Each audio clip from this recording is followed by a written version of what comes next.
gente, aqui é a Ana, se você é novo aqui no canal, seja muito bem-vindo. E se você já é de casa, puxa uma cadeira, senta aí, porque hoje a gente vai pro vídeo mais querido desse canal. A gente vai falar sobre o mês, a gente vai falar sobre fevereiro. Muitas coisas aconteceram, como eu falei, meu irmão se mudou, tive dilemas pessoais, como qualquer outro ser humano. Comecei um idioma novo. Vou falar sobre isso em breve, principalmente lá no meu Instagram. E principalmente eu vou falar, acho que já só o grande extra da minha vida, e que realmente foi um divisor de águas, porque até então eu não era uma pessoa que fazia isso. Eu falei um pouco mais sobre isso no vídeo anterior, mas eu comecei a jogar.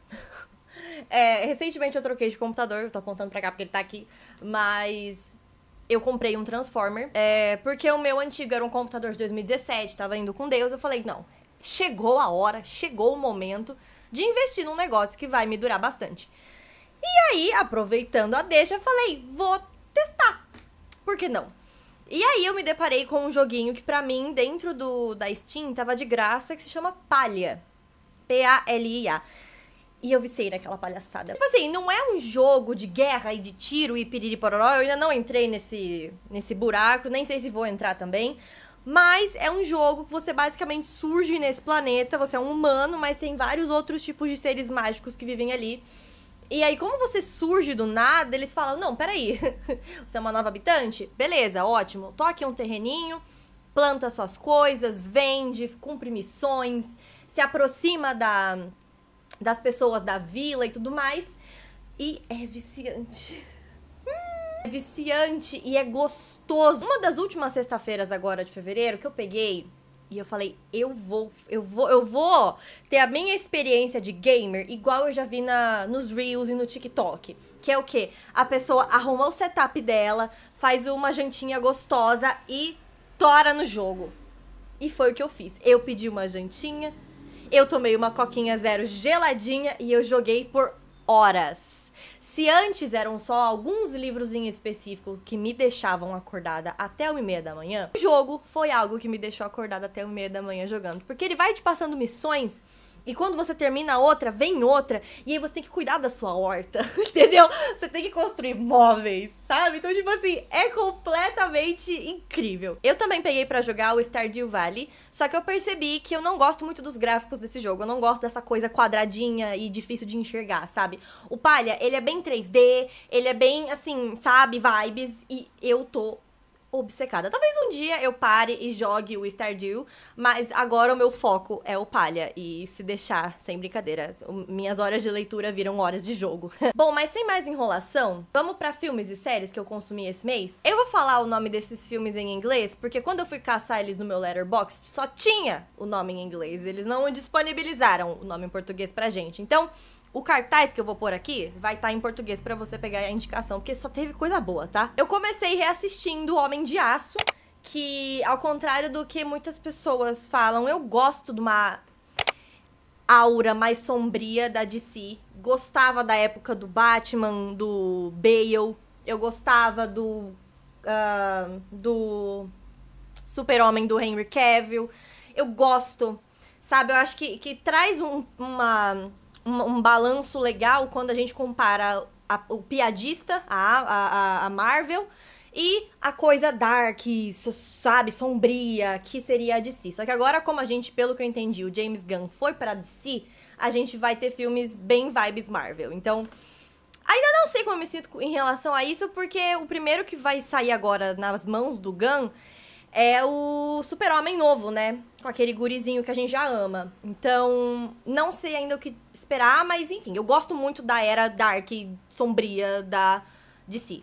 Então, eu reassisti Homem de Aço porque sim. Em seguida, eu assisti um filme que se chama Prisoners, que ele foi um dos raros casos que eu peguei pra assistir algo mais suspense, algo mais investigação. Eu achei muito bom, não vou negar, gostei. E é isso, tem o Jake Gyllenhaal. Em seguida eu fui pro cinema e finalmente, depois de 47 anos, eu me tornei uma brasileira patriota que foi assistir e ainda estou aqui no cinema, tá? Eu fui assistir, eu chorei do início ao fim. Eu chorei do início ao fim. Esse filme tem uma cara de... de você olhando num álbum de foto antigo da família. E é uma coisa que eu tenho muito comigo. Toda vez que eu visito os meus avós, eu desço até o quartinho que eles guardam as coisas e caço todas as fotos. E toda a estética desse filme, toda a fotografia desse filme remete a essas cores dos anos 70, anos 80 e tudo mais. Então foi algo que pegou muito em mim. Além, obviamente, de toda a discussão política que a gente tem, que foi super pertinente dentro do contexto mundial que a gente tá vivendo. Então, enfim, foi um filme assim que como eu falei, eu chorei do início ao fim e eu aplaudi. E foi assim, sensacional, sensacional. Esse vídeo vai sair antes do Oscar. Então saibam que se a nossa queridíssima Fernanda Torres ganhar, seja a melhor atriz, seja melhor filme, seja melhor filme estrangeiro, que seja, eu vou estar feliz. Não precisa ganhar os 3, tá bom? Só um, a gente já fica contente. Então, saibam que domingo agora eu estarei sentadinha no meu sofá, com um lanchinho, uma coquinha geladinha e o Oscar ligado na TV. Em seguida, eu assisti que foi o seguinte. Eu tô numa era da minha vida que eu tô meio infeliz com os streamings que eu tô pagando, porque eu não consigo realmente parar pra assistir algo muito específico e tudo mais. E dessa vez eu tentei assinar o Apple TV. Eu lembro que teve esse tempo atrás aquele sinal aberto que eles fizeram durante todo o fim de semana. Achei um sabor. Mas enfim, peguei pra assinar, pra experimentar, pra ver se eu consigo me identificar com as coisas que eles produzem, etc e tal. E eu assisti um filme que é lançamento. Os queridos vieram pra cá na Comic Con do ano passado, que eu não fui, eu queria ter ido só pra ver o Miles Teller. Lindo, lindo. Mas enfim, o filme em inglês se chama The Gorge. Eu não lembro agora em português como é que fica. Mas enfim, o pôster vai estar aqui pra você ver o nome. Gente do céu, que filme delicioso. Ele tem uma pegada sci-fi, pós-apocalíptica, fantasiosa, assim, que é, assim, muito bem feito, tá? Delicioso, ótimo, lindo. Mas, assim, o enredo principal é a história de duas pessoas que são colocadas de cada lado de um desfiladeiro, que elas precisam guardar esse lugar. Não pra que pessoas entrem, mas que o que tá ali dentro não saia. E isso já tá acontecendo há dezenas de anos já. E enfim, o Miles Teller é colocado de um lado e a Anya Taylor-Joy é colocada do outro lado. E eles são proibidos de interagir, porque é uma combinação de vários países e cada ano manda uma pessoa pra ficar ali durante o ano protegendo. Então eles não são permitidos de conversar. Só que aí eles conversam. E é delicioso. Esse filme é incrível. A trilha sonora é sensacional. O romance é assim, ó. Nós, leitoras, a gente gosta dessas coisas. Maravilhoso, maravilhoso, maravilhoso. Miles Teller, gente. Miles Teller tá envelhecendo igual vinho. Eu acompanhei esse filho da mãe desde Footloose, o remake, tá? Eu assisti ele em Footloose, eu assisti ele em Divergente, eu assisti ele numa comédia romântica que ele faz com uma outra querida, que eu já esqueci o nome do filme.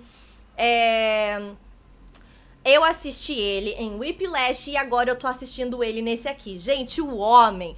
Ele no clipe I Bet You Think About Me, da Taylor Swift... Maravilhoso. Maravilhoso. Filme assim, ó, sensacional. Eu achei, se não me engano, um furinho ali na história, mas isso não importa. Não importa porque o filme me serviu pra caramba. E literalmente ontem eu terminei de assistir um filme que, tipo assim, quando eu tô almoçando ou jantando, enfim, eu assisto coisa picadinha. Eu nunca consigo concluir um filme inteiro. E ontem eu peguei e falei, não, pera, eu vou parar tudo que eu tô fazendo e eu vou terminar esse filme porque eu não quero ficar capengando mais. E eu assisti Argylle, que é um filme de espionagem. Só que ele tem uma questão muito interessante, que é a nossa personagem principal, ela é uma autora de livros de livros policiais, de investigação e espionagem. E aí, basicamente, ela é sequestrada, ela é levada por esse querido que fala, então, você é basicamente uma vidente. Tudo que você tá escrevendo já aconteceu e tá acontecendo conforme você escreve. O que tá acontecendo? E aí ela parte nessa jornada com esse cara, e a gente percebe que tem os caras do mal que também estão tentando sequestrar ela. E aí ela tá buscando pra entender o que aconteceu, por que ela sabe de tudo, o que ela vai escrever nos próximos capítulos pra meio que acontecer também. Genial, tem o Henry Cavill, tem a Dua Lipa, tem um querido que eu já esqueci o nome dele, mas é um ator divertidíssimo, tem a personagem principal, que todo mundo confunde o nome dela, e eu inclusive sou uma dessas pessoas. Mas enfim... Tem o Samuel L. Jackson, assim, incrível. incrível e divertidíssimo. É um tipo de filme de espionagem que vai muito na vibe daquele... O Agente da Uncle, que tem gostinhos de comédia ali no meio, tem um negocinho, uma acidez delicioso, divertidíssimo. Esse eu acho que ele pesa um pouco mais a mão na comédia do que o outro filme que eu mencionei, o Agente da Uncle. Mas, assim, divertidíssimo, achei sensacional, eu dei muita risada e foi realmente um filme pra experimentar, que eu já tava querendo ver há muito tempo. Não só porque eu fiquei curiosa com a temática, mas porque também teve uma época que o pessoal falou que a Taylor Swift tinha escrito o livro que baseou o filme. Não sei se isso é verídico, mas enfim, me diverti horrores e... Enfim, fica aí a indicação pra vocês também. De música, eu trouxe 4 que ficaram mais destacadas no meu mês de fevereiro, que são elas. Marigolds, da Andrea Behar. Eu acho que é assim o nome dela, porque ela é latina, então eu acho que é assim que fala, Behar. Enfim, que música deliciosa, música assim, vibezinhas. Eu amo, e tudo que essa garota lançar eu vou passar a ouvir, porque assim, ela tem uma vibe que assim, cutuca aqui e eu gosto. A segunda é Maria, da Dua Lipa. Gente, essa música bebe muito da fonte de Jolene, da Dolly Parton, sabe? E eu ouço ela todo dia pra ir pra academia, ou enfim, enquanto eu faço exercício, porque ela tá ali. Eu adicionei, sinceramente, os álbuns da Dua Lipa são ótimos pra fazer exercício, porque eles são muito animadinhos e, tipo, muito upbeat, sabe? Então, enfim, Maria se destacou aí como uma das músicas do meu mês. A próxima é uma que eu sempre volto de tempo em tempo, isso é inevitável, porque eu sou obcecada nessa música, que é Silver Springs, do Fleetwood Mac. Já não é a primeira vez que eu menciono essa música aqui, mas o fato de ela ter tanto impacto e ser tão, assim, grandiosa e eterna, sabe? Eu acabo voltando pra ela de vez em quando e é sobre isso. E por último, uma que até então eu já tinha ouvido, mas que eu não dava muita moral, mas que viralizou na rede vizinha, e aí eu comecei a ouvir também e eu falei, ela é boa, ela tem o seu mérito, que é Number One Party Anthem, do Arctic Monkeys. Deliciosa. Alex Turner, gente, a gente tem que... Ele é um tópico sensível. Eu acompanho o Arctic Monkeys bem de escanteio, desde a época que o vocalista, né, o Alex Turner, namorava com a Alexa Chung, que é uma it girl, assim, que eu também acompanhava há muito tempo. Então, assim, eles eram o casal. Eles eram o casal. Mas, enfim, Number One Party Anthem. Muito bem, agora sobre leituras, vamos conversar. Eu li esse mês um total de 5 livros. Olha só, já tivemos um avanço em comparação a janeiro. Mas eu vou tentar falar por ordem de finalização. Calma aí, deixa eu colocar na ordem certa. Tá, o primeiro que eu finalizei, então, em fevereiro foi Two Twisted Crowns. Aqui ele ficou como Duas Coroas Retorcidas, da Rachel Gillig, que é a conclusão da duologia do Rei Pastor. Eu acho que é assim que ficou em português, né? E... Enfim, quando ele foi anunciado que viria pro Brasil, a gente já combinou lá no clube de que a gente ia ler ele sim, porque a gente leu o primeiro com o clube, então nada mais justo do que finalizar uma duologia dentro do clube também. E foi, assim, sensacional. O primeiro livro eu achei bem ok, mas esse aqui, brilhante. Eu dei 5 estrelas e eu favoritei, eu achei ele, assim, completo, eu achei que todos os pontos foram amarrados. A gente tem aqui uma expansão de narração, vamos dizer assim, que basicamente não é mais só o casal principal que narra a história, a gente tem outros narradores. E veio na hora certa, sabe? Eu shippo o casal secundário, eu shippo o casal primário, eu amo o pesadelo. Eu acho que no primeiro livro a gente fica muito em dúvida sobre quais são as intenções desse querido. Não vou dar muito detalhe sobre, enfim, qual o papel dele na história de forma geral, mas eu não sabia muito bem se ele era o vilão, se ele era mocinho, se ele tava querendo ajudar, o que ele tava querendo, qual que era a questão. Mas nesse livro aqui, a gente passa a conhecer ele como um personagem também da história. E foi assim, de um sabor, de uma magnitude que me fez favoritar essa história. O primeiro livro eu não lembro se eu favoritei ou não, eu acho que não.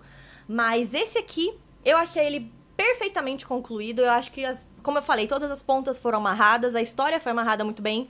E a Rachel, ela tem um jeito muito específico de escrever, o jeito que ela ambienta as histórias dela me agrada bastante, eu gosto muito, e me lembra um pouco da Alison Saft, que é essa coisa mais sombria, névoa, sabe? Essa coisa de sabe? O que tá rolando, frio e tons frios, sabe? Ela traz essa ambientação que me lembrou muito do estilo da Alison Saft, que é uma autora que eu também gosto muito. Então, eu dei 5 estrelas, eu favoritei.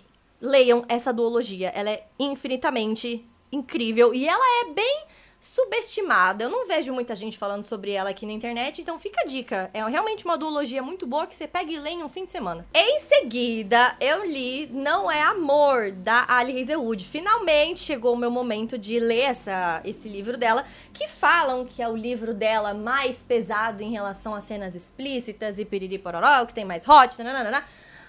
Gente, assim, eu acho que ela não foge muito do que ela já escreve nesse livro. Eu gostei de Not in Love, eu dei 4 estrelas. Eu acho que foi o único livro dela que eu dei menos de 5, porque nos outros eu realmente dei 5 estrelas. Nesse caso aqui eu dei 4.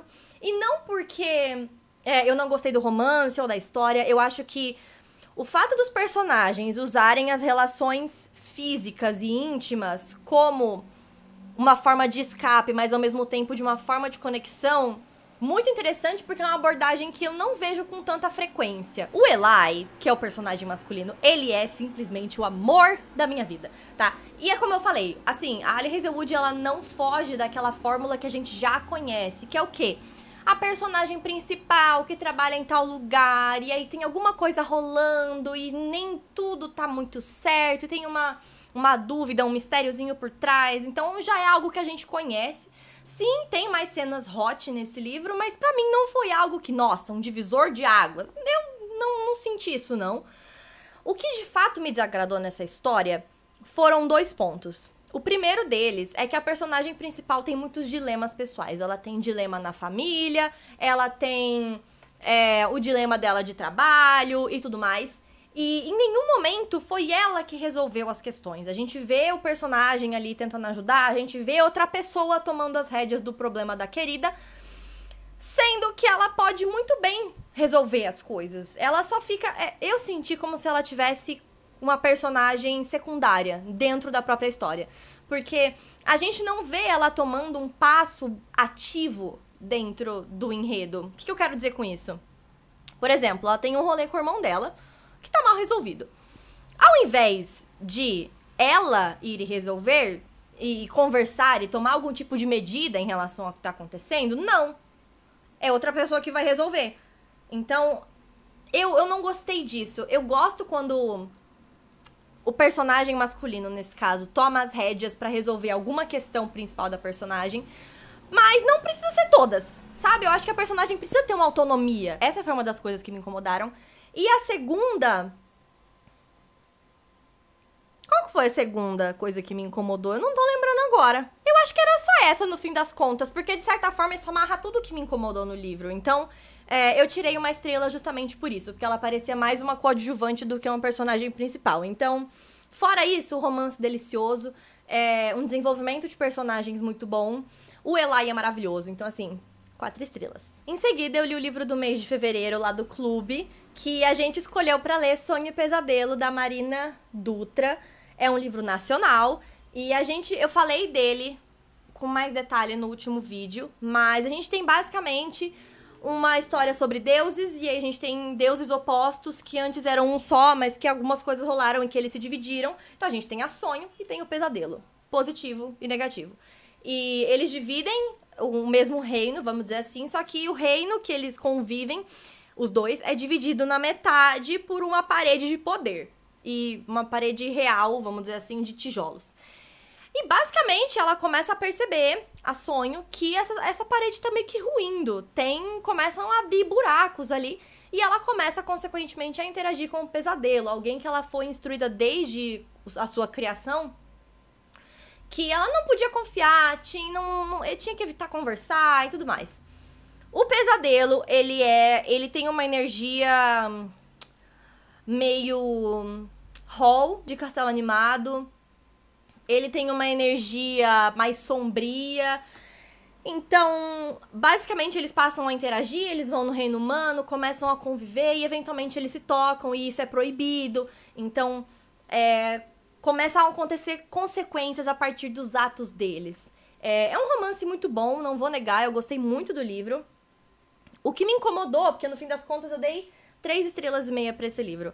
O que me incomodou, que afetou um pouco o ritmo da minha leitura, foi primeiro a escrita, que eu acho que ela é uma escrita muito subjetiva, e também algumas coisas eu senti que faltou um pouco mais de descrição dentro do que ela estava apresentando. Tipo assim, beleza, tem o reino ali celestial, em que eles convivem, etc. Só que em determinado ponto da história, isso muda e aí a gente não consegue acompanhar visualmente na cabeça o que tá acontecendo, sabe?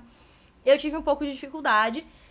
Fora isso, eu achei o romance ótimo. Eu acho que esse livro me lembrou muito de Castelo Animado, e Castelo Animado é um filme que eu amo, então eu me diverti muito durante a leitura, só que de fato essa questão da escrita me incomodou um pouco no sentido que me fez demorar mais pra ler, sabe?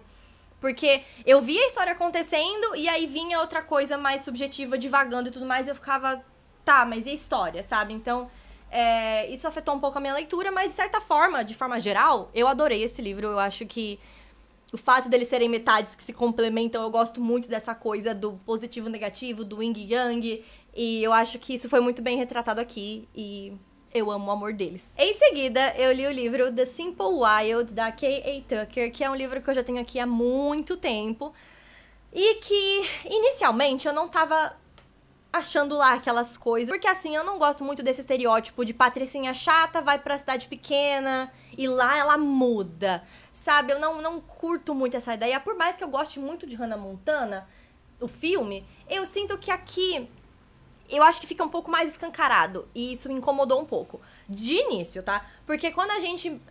Tá, vamos falar sobre esse livro. Nesse livro a gente acompanha essa personagem principal que mora com a mãe e o padrasto, em Toronto? Eu acho que essa era a cidade, eu não lembro agora. Mas enfim, ela mora com eles lá e um belo dia ela recebe uma ligação de uma amiga do pai de sangue dela, do genitor dela, falando, olha, então, seu pai recebeu um diagnóstico, ele tá com câncer, você acha interessante vir pra cá e tudo mais? E o contexto ela e a mãe foram embora, deixaram o pai quando ela tinha 1 ano e meio. Então ela nunca viu o pai dela fisicamente desde então. Ela só falou com ele até os 11, 12 anos e depois nunca mais conversou com ele. Então a gente já percebe que essa personagem tem uma carga de trauma, um daddy issues aí grandão por causa dessa falta, né? Porque ela contava com o pai dela, ela convidava ele pras coisas, ele nunca aparecia. E o pai dela mora no Alasca, tá? E uma cidadezinha minúscula, uma vilinha ali no Alasca, e ele tem uma empresa de avião. Enfim, ela decidiu ir, porque, né, a última chance que eu vou ter de conhecer o meu pai, entender por que ele foi essa figura tão ausente, tão omissa dentro da minha infância e da minha vida adulta. Então ela se dá essa chance, essa oportunidade de ir conhecer ele. Chegando lá, ela tem esse choque de realidade, de patricinha na cidade pequena. Então ela chega de salto, numa cidade que é fria, tem lama, então ela se destaca muito ali, não de uma forma muito positiva. Enfim, ela começa a conviver com o pai dela ali, então o pai dela realmente é uma pessoa mais introspectiva, ele tem os seus motivos pra nunca ter sido presente na vida dela e etc. Então, a gente vê durante a história esse relacionamento entre eles dois começando a desenvolver. E também ela acaba conhecendo um dos funcionários dele, que é um dos melhores pilotos que eles têm ali na empresa, e que é vizinho do pai dela. Então eles acabam se odiando de início e eles pegam muito um no pé do outro. E obviamente que isso evolui pra um romancinho. Eu particularmente não sou a maior fã do romance que faz piadinha levemente depreciativa, sabe? Porque eu tenho dificuldade de identificar quando que isso é brincadeira e quando que a pessoa tá falando sério. Então... Mas isso é muito eu, pessoalmente, sabe? Mas o romance eu achei, no fim das contas, muito bem desenvolvido. A relação com o pai dela, eu chorei, assim, horrores. Eu fiquei triste, eu chorei. E pra quem não sabe, esse livro tem uma sequência. Infelizmente, ele não foi lançado no Brasil, mas pra quem lê em inglês, eu sei que ele tá disponível, o primeiro, pelo menos, no Kindle Unlimited. Eu sei que tem mais 3 livros dentro desse universo. Os 2 que vêm depois desse, eu tenho certeza que são a história dessa personagem. Mas o 4º é tipo um extra sobre uma outra personagem. Mas enfim, de forma geral, eu amei esse livro. Eu dei 5 estrelas, eu favoritei, porque no fim das contas ele me fez sentir muita coisa. E eu gostei muito da ambientação, eu gostei do personagem masculino, eu gostei da personagem principal. Por mais que nesse início eu tenha passado um pouco de raiva com ela, Eu gostei de como o livro caminhou, como foi a questão dela com o pai dela, de finalmente conversarem, de finalmente colocar tudo às limpas. Eu acredito que esse tópico de pai e filho é bem sensível, mas eu acredito que aqui ele foi até que bem desenvolvido. Eu queria ter visto mais conversas e tudo mais. Só que eu também entendo que a mensagem desse livro era muito mais pra você aproveitar o momento que você tinha ali antes que ele acabasse, sabe? Então, eu sei que a personagem abraçou muita coisa ali, justamente porque o pai dela, a gente não sabe o que iria acontecer com ele, se o tratamento ia responder a isso ou não. Então, enfim, eu gostei muito desse livro, eu dei 5 estrelas, eu favoritei, e eu quero muito ler a sequência. E eu só não comprei ela porque ela tá um absurdo de caro na Amazon. Então, assim, vou ficar um bom tempo sem pegar na sequência desse livro por isso. E por último, mais ou menos importante, está em andamento ainda, mas eu acredito que nos próximos dias eu vou terminar, que é Coroa da Meia-Noite, da Sarah J. Maas, que é o segundo livro de Trono de Vidro. E eu sinto que ele é um grandíssimo divisor de águas para essa história. Eu acho que ele começa a apresentar, começa a expandir o universo, que a gente vê, de fato, expandido no terceiro livro. Mas esse livro aqui tá sendo incrível. As migalhas que a gente tem de coisas do futuro e de coisas ou personagens que vão viver tais coisas no futuro é bizarro. Eu amo esse livro. E eu não sei ainda quantas estrelas que eu vou dar, mas provavelmente vai ser 4,5, 5, porque por mais que eu ame esse livro, eu sinto que tem outros que são ainda melhores. Então, tipo assim, não tem como dar 6 estrelas pro livro, sabe? Dos outros, no caso. Então, eu acho que no fim das contas, esse vai ser 4, 4,5, 5 estrelas. Porque, por mais que eu goste, ele ainda não é o melhor da série. Pra mim, acho que o melhor da série até hoje é o Rainha das Sombras, que é o 4, se não me engano. Então, tópico sensível. Eu gostei bastante, tô gostando muito de relembrar muita coisa que acontece aqui, porque tinha muita coisa que eu falava, gente, nossa, isso realmente acontece, né? Eu tinha esquecido.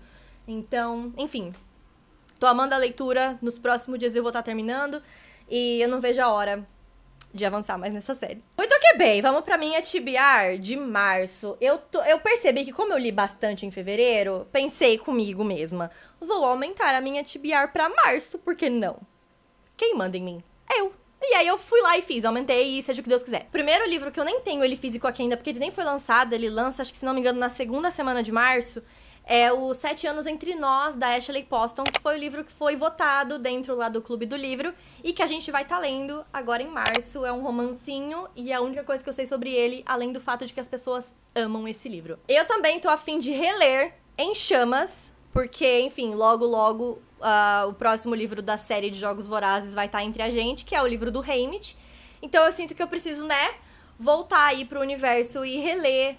Eu li isso aqui, gente, a primeira vez em 2012. Então, assim, quero ver como é que vai ser essa releitura. Em Chamas é o meu favorito. Então, quero poder, enfim, anotar e marcar da forma como eu marco hoje e não só com essas flagzinhas minúsculas aqui de antigamente. Então, tô bem curiosa pra voltar pra esse universo. Seguinte, esse próximo eu quero pegar ele no feriadinho de carnaval e simplesmente engolir. Se eu conseguir pegar os outros dessa trilogia, ótimo. Não sei se isso vai acontecer, mas o primeiro eu tenho que me garantir, entendeu? Que é o quê? Pra todos os garotos que já veio da Jenny Han.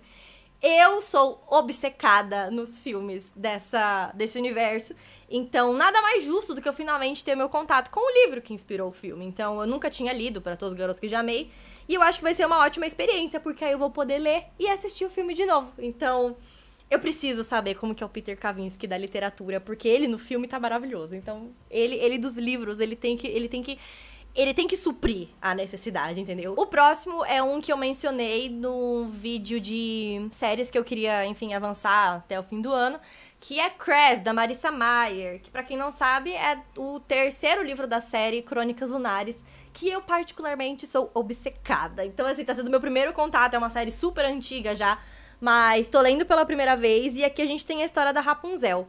Eu não sei se a autora pegou a Rapunzel da Disney, do Enrolados, ou se ela pegou a história raiz de Rapunzel, vamos dizer assim. Então, enfim, não sei como vai ser, eu tô bem curiosa. Ele é o maior da série até agora, que eu peguei, se não me engano.